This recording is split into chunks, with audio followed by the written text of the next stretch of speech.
محترم ناظرین، کہ ہم نے کبھی خود سے یہ سوال کیا ہے کہ اگر اللہ کی اطاعت کے لیے طاقت شرط ہوتی تو کمزوروں کا رب کون ہوتا؟ اگر عبادات صرف سہولت والوں کے لیے ہوتی تو کمزوروں، لاچاروں اور بے کسوں اور ٹوٹے ہوئوں کی امیدیں کہاں جاتیں؟ انسان کی زندگی میں کچھ ایسے لمحات بھی آتے ہیں جہاں عقل خاموش ہو جاتی ہے اور دل بیدار ہو جاتا ہے۔ آج جس واقعے کو میں آپ کے سامنے ذکر کرنے والا ہوں، یہ واقعہ ہمیں بتاتا ہے کہ اللہ راستے قدموں سے نہیں بلکہ نیتوں سے ناپتے ہیں۔ یہ واقعہ ایک ایسے شخص کا ہے جس کا جسم بظاہر ساتھ چھوڑ چکا تھا، مگر دل اللہ کے در پر حاضری کے لیے تڑپ رہا تھا، جس کے ہاتھ بظاہر خالی تھے مگر توکل سے بھرے ہوئے تھے۔ یہ شخص دنیا والوں کی نظروں میں لاچار اور مجبور تھا۔ آئیے ہم اس واقعے کو سنتے ہیں۔ یہ واقعہ ہمیں سکھاتا ہے کہ اللہ کے راستے میں اصل سوال یہ نہیں ہے کہ میں چل سکتا ہوں یا نہیں چل سکتا، اصل سوال یہ ہے کہ میرا دل اللہ کی طرف چل رہا ہے یا نہیں چل رہا۔ واقعے کی جانب بڑھنے سے پہلے آپ سے ایک درخواست ہے، ویڈیو کو مکمل دیکھیں اور اگر چینل پر نئے ہیں تو چینل کو لازمی سبسکرائب کر لیں۔ محترم ناظرین، کتب کے اندر ایک واقعہ نقل کیا گیا ہے۔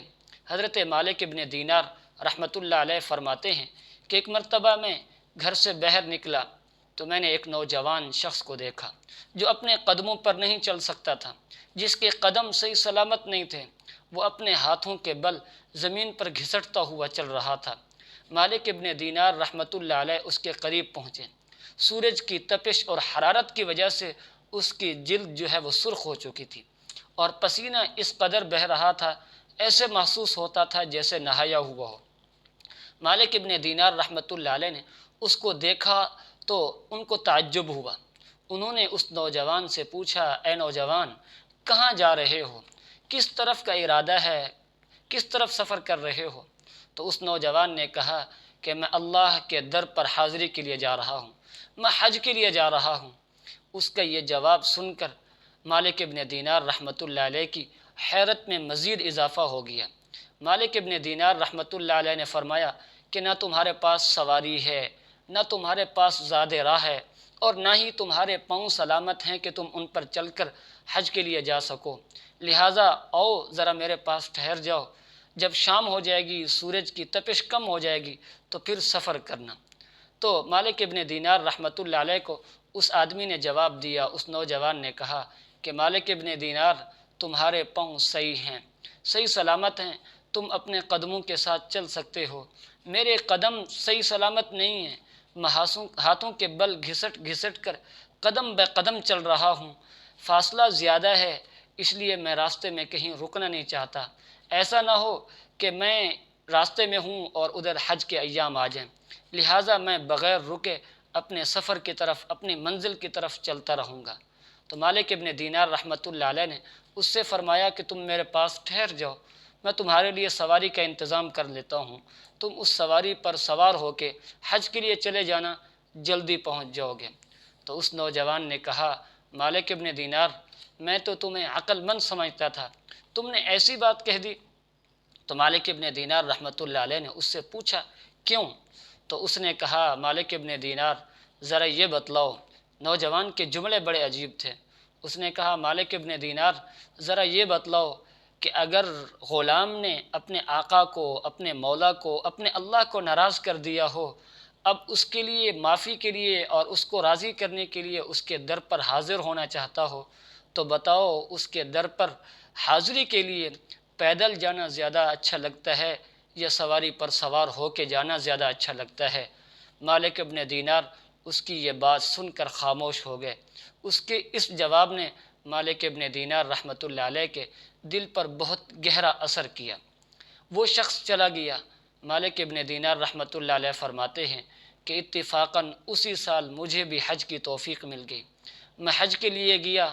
میدان عرفات کے اندر جب میں ٹھہرا تو میں نے دیکھا کہ لوگ جمع ہیں اور لوگوں کا رش لگا ہوا ہے۔ تو میں نے لوگوں سے پوچھا کہ یہاں کیوں جمع ہوئے ہو؟ تو ان لوگوں نے کہا کہ ایک نوجوان ہے، وہ اللہ سے دعائیں کر رہا ہے، سب لوگ اس کی دعا سننے کے لیے یہاں جمع ہیں۔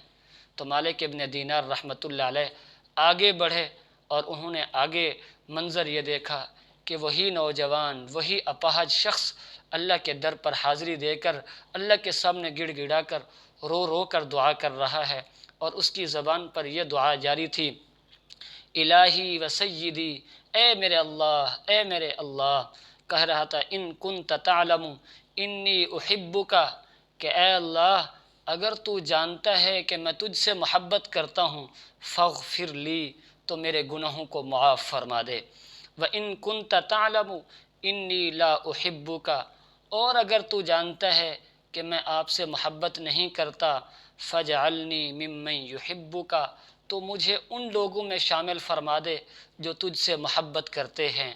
کیوں؟ فرمایا فَإِنِّي لَا أَقْدِرُ أَنْ أَحْيَا بِغَيْرِ حُبِّكَ، اس لیے کہ میں اس بات کی طاقت اور قدرت نہیں رکھتا کہ آپ کی محبت کے بغیر زندہ رہ سکوں۔ یہ اس کی دعا کے عجیب جملے تھے۔ پھر وہ کہہ رہا تھا کہ اے اللہ سب لوگ صاحب استطاعت ہیں، ان کے پاس وسعت ہے، وہ جانور خرید کر قربانی کر سکتے ہیں، اے اللہ میرے پاس کچھ نہیں ہے۔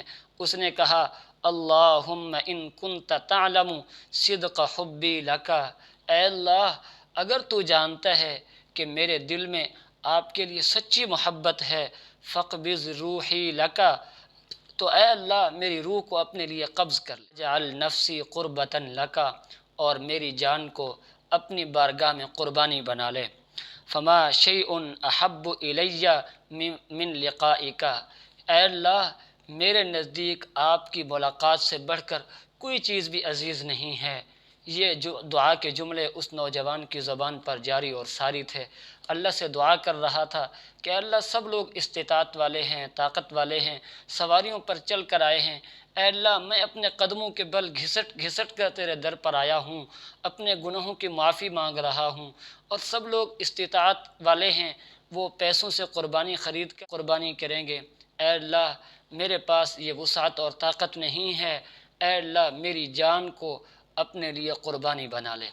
جیسے ہی اس کی زبان سے یہ الفاظ نکلے وہیں اس کی روح قبض ہو گئی، کہ ایک اپاہج شخص جو دنیا والوں کی نظروں میں مجبور تھا، لیکن اس کا عزم، اس کا ارادہ پختہ تھا کہ میں اللہ کے در پر حاضر ہو کر رہوں گا، تو اللہ نے اس کو یہ اعزاز بخشا، یہ شرف بخشا کہ صحیح سلامت اللہ کے در پر پہنچا، اور وہیں اللہ کے در پر ہی اس کی روح قبض ہو گئی۔ تو اللہ تعالیٰ مجھے اور آپ کو بھی ایسی سعادت والی موت نصیب فرمائے۔